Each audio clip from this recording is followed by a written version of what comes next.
thing that the sport leads you to is thinking that every win is catapulting you to the next level and every loss is like crushing your season. It's an emotional roller coaster, and so I try to deflect all that and shield all that from a young team that's trying to learn how to win.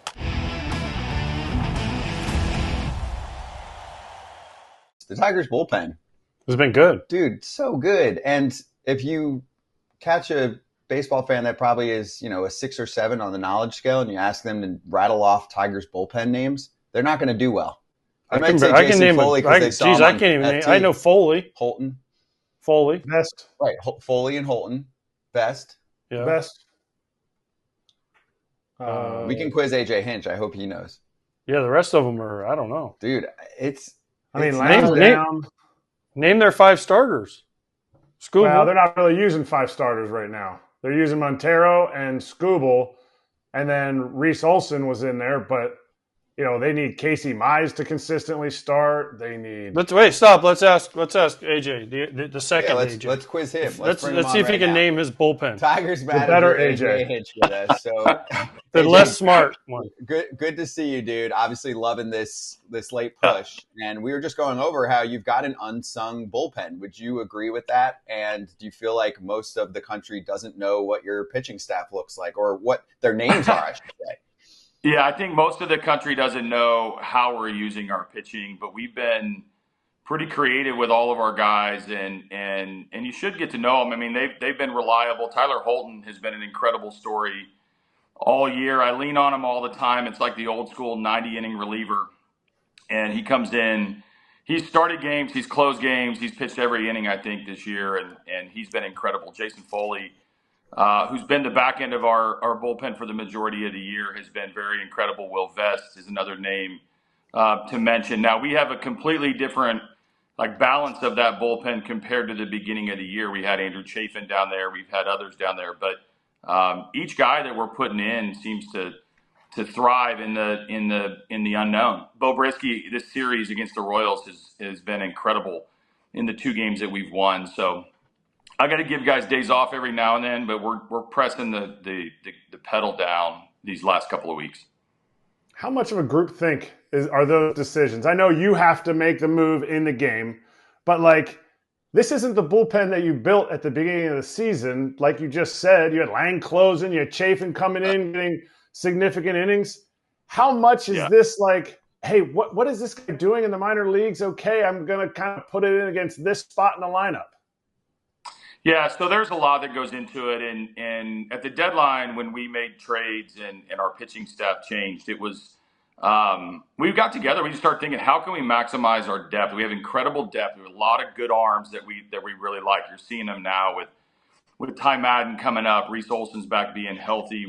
We've utilized openers a lot and trying to put guys in a really good position to be good. Sean Gunther, Brendan Hanafy have been saviors coming up from the minor leagues, and so we've tried to maximize their strengths. And you know that as a catcher, all we're trying to do is put guys in. When they can't hit sinkers, put the sinker guy in. When they can't hit backdoor cutters, here comes Holton. When they can't hit elevated fastballs, you've got Will Vest. I mean, it is a tricky thing before the game with Fett and Juan and Rob and George.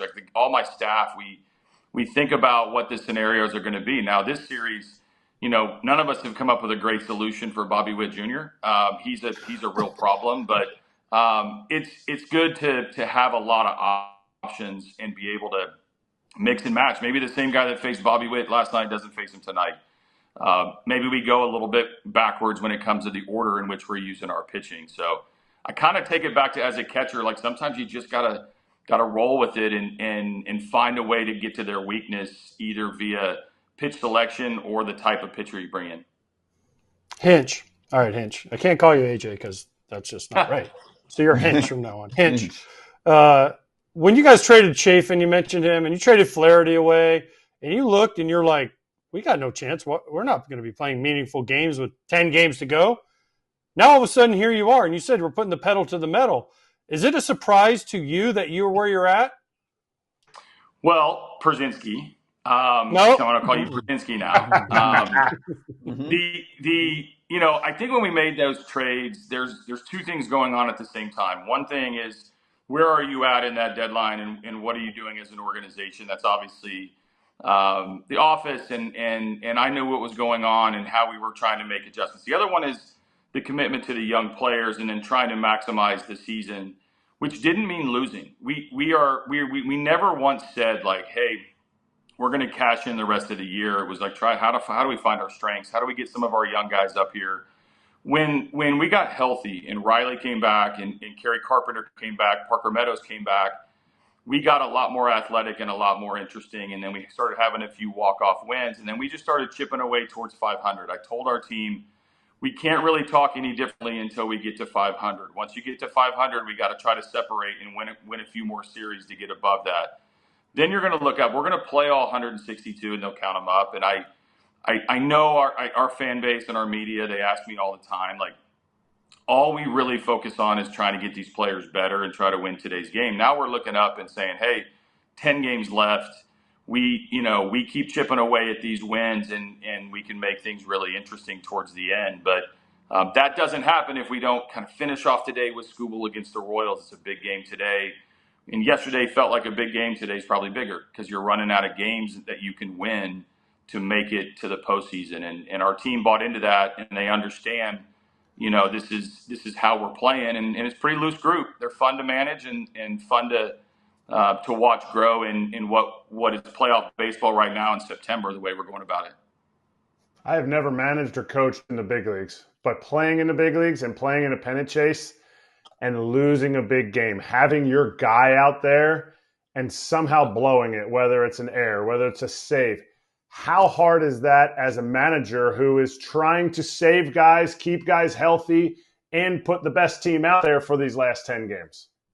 It's hard, it's hard not to worry about tomorrow. I mean, I think, from a baseball enthusiast, like I watch all these races, I watch all the games. I was watching the San Diego Astros game that you guys were talking about earlier. Like, we're all locked in on what's going on. And so the thing that the sport leads you to is thinking that every win is catapulting you to the next level, and every loss is like crushing your season. And there are going to be games that are bigger than others, but you just try to stack the ones that you can. Like we've lost games along the way. It's not like maybe we went out. If we went out, we're going to be in a really good spot. But the chances are in our sport, a lot of wins and losses are going to happen. So if you can just press the reset button after good things and bad things, then your team can be very balanced. That's how I live. It's how I manage.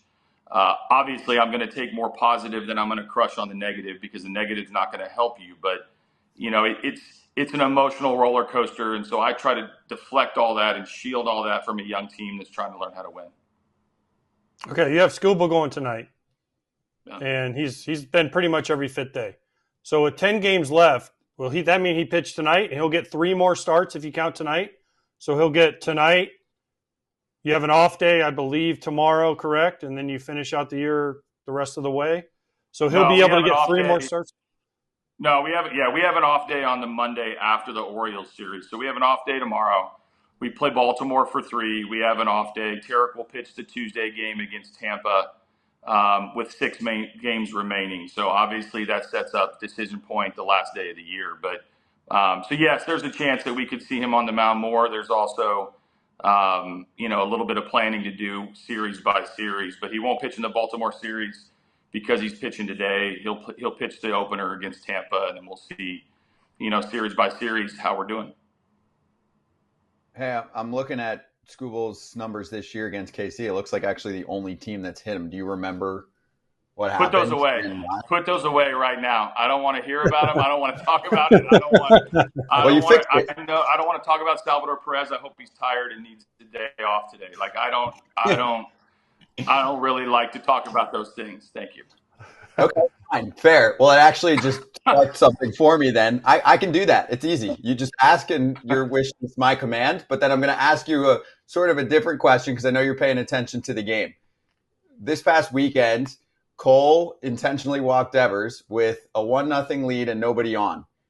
Can you just take me inside what kind of conversation's going? We have Booney on the show all the time too. Just haven't had him on in the past week. But have you ever been in a situation like that? How do you handle somebody who so much has someone's number, but also like if you hit a homer, you still are only tied?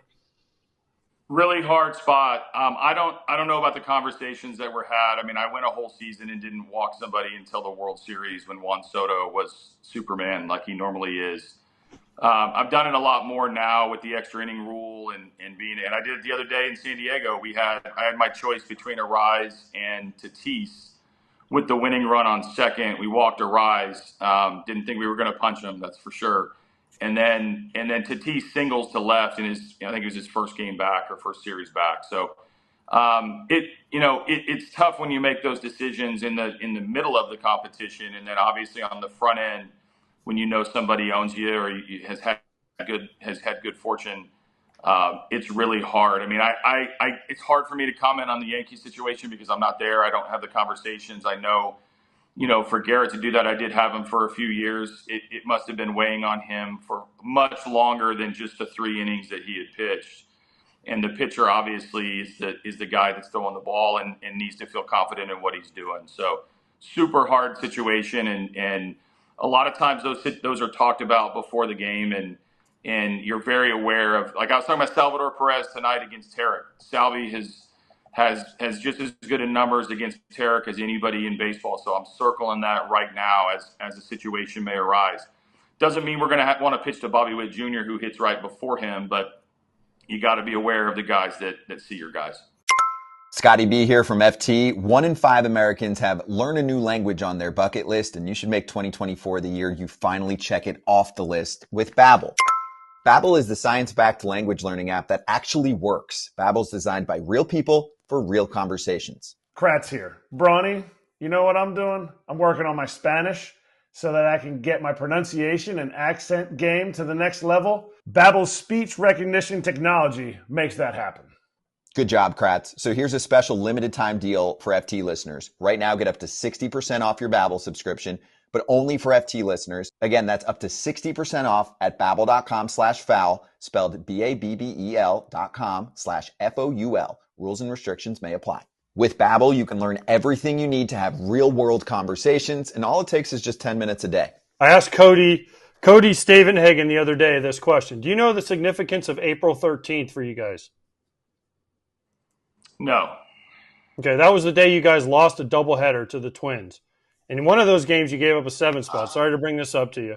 But if you guys would have won one of those 2 games, because over 55% of doubleheaders are split or something crazy, you guys not only would have the tiebreaker versus the Twins, you guys would actually be in the wild card right now. So how hard is it? Because I know as a player, I used to do it at the end of a year. I won game 163. I lost game 163. I lost the playoffs on the last day. You go back at the end of the year and you just go, gosh, we had a lead in this game, or if we just would have done this, Totally. if I could have just gotten a hit. Do you do that as a manager, or are you just so laser focused on the game that night that you say, all right, I don't even know what happened a week ago. It's time to focus on tonight? But a little bit of both. I mean, obviously, we can go back. Like I've always said to our team, I've said it publicly, it's a win total exercise. It's not this game or that game. It's trying to get as many wins as you can. And those wins count in April. They count in May. They count in June. We had a miserable June. And you can go back to a lot of different games. The hard thing to balance is I got to go back to a few improbable wins too. Like Parker Meadows hitting a grand slam on the last pitch of the 9th inning in San Diego against Suarez, which salvaged a game. That's a game in your favor. So you can't just take the negative and say, oh, we should have done this or should have done that. The second part of that is this, we have a different team right now than we had on that April 13th. I would love to play that game over with this group of athletic guys that we've got some platoon advantage. We've got a really good thing going right now. They just don't let you do that. So it's different. I wish we had Kerry Carpenter all year. I wish we had Riley all year. What I don't want to do is focus on the what ifs right now. We got 10 games left because I don't want to take away what we're doing right now has been remarkable. And I'm very proud of everything about our team. And we're going to focus on that moving forward. And you can bank on the fact that after the season, I'm going to replay a lot of things, regardless of what happens. All right. Experience matters. You were the manager of the 2015 wild card winning Astros in Yankee Stadium, going up against the Yankees. Nobody thought you had a chance. Nobody thinks you have a chance to make the playoffs this year.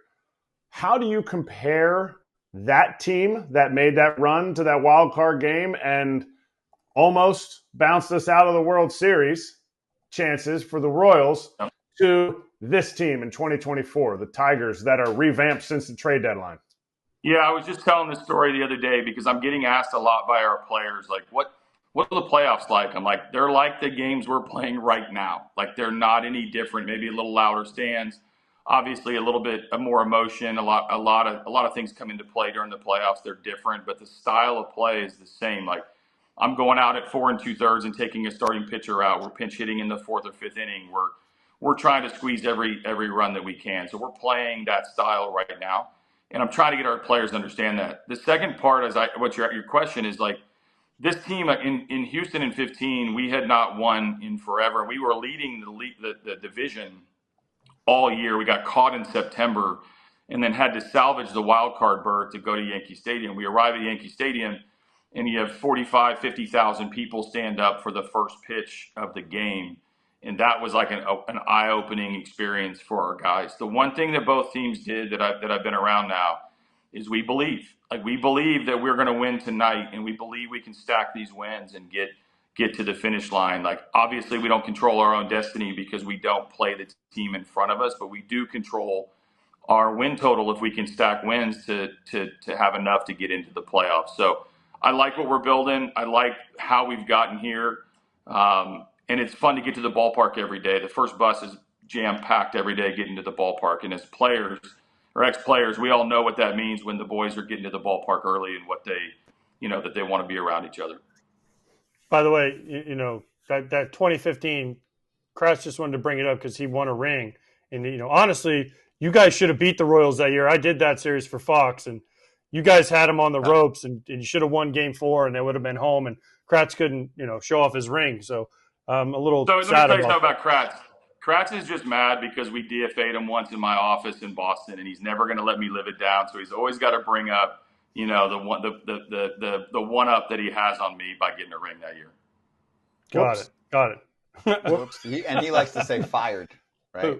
Yeah, you didn't DFA me. You fired me. I got fired. Whether it was right or wrong, we'll let the stats show if it was right or wrong. But I got fired. Yeah, I've been there, Kratzy. I've been there. No, I've been we all there have a few times. Hey, we all have, and I've been DFA'd in Boston. I've been fired in Boston. So what's the big deal? Yeah. That happens to everybody. No big deal, Kratzy. You should get over it at some point in your life. Okay. It's kind of weird that I remember that it was Boston for Kratz too. I'm not even sure why I remember that, but I do. There's a huge impact on your life, AJ. I get it. That's right. You're not on mine. Not on mine. Not on yours. And you've never been truly DFA'd. You've been DFA'd because people were sick of you. They were just sick of seeing me play. That was the biggest difference. They had a better person to play. That's fine. All right, you got last question. Yeah, all right. So this is my real question now that we've established that Kratz got DFA'd in Boston. Can this momentum carry over? Let's say you guys don't make the postseason and, or you do make the postseason. Can this carry over to next year?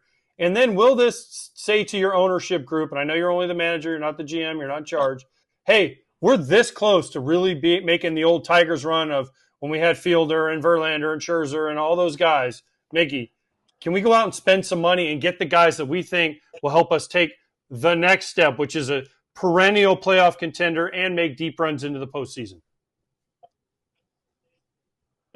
Yeah, so I think this type of baseball, this atmosphere, the stress, the anxiousness is all good for players. Like when we play the game, we feel better the next time that you do something, right? So whether it's a couple of at-bats and we're getting young players at bats, they're going to feel better in at-bats 100 through 200 than they did 0 to 100. Relievers come in, they get more comfortable in their routine. So this stuff matters, and it does matter no matter what happens and how that carries over into the experience that these guys have. Like we no longer are going to be able to say, hey, these are young players that haven't played in important games. These are guys that are taking at bats with the game on the line and in a playoff chase. So that, I believe, does carry over. And then my job is to keep getting these guys better and keep putting us in a position to showcase the talent we have and how we can add to that. Is it add internally? We've got some really good young players that are still coming that are soon to get here. Do we need to fix, patch some holes in some other ways? Are going to be conversations that happen in the winter. But the better that we play, the more that those conversations come into the forefront. And I know, we want to win in Detroit. We've been preaching this for a long time. Our fans have been very patient. We're heading in the right direction, and we need to continue to stack those things in order to make those decisions more and more on the front end. Yeah, great call. And Tigers fans are super excited about it all right now. So, dude, appreciate the time during the busy stretch here. It was great to catch up with you, of course. People want to know if they can buy that hoodie you have on too, by the way. Even though I would never wear that, other people want to know. So this is our travel gear. We rock this on the plane going to and from the new ones. We logo up with the Tiger, and no, they can't buy it unless you're on the team. Yeah, you got to make it in the majors. All right, good. Everyone has goals. If you go on Twitter, that's so easy. Some of our fans are 55 years old, so they're probably not going to make it. But dare to dream. Thank you, AJ. Appreciate it. Thanks, Hinch. Talk soon. You got it. See you, Brzezinski. Hey, everybody. Be sure to like and subscribe for more content. We're back here every weekday, all year long, so do not miss an episode. The videos are coming in all day. Here's another video you might enjoy. Baseball the way it should be covered.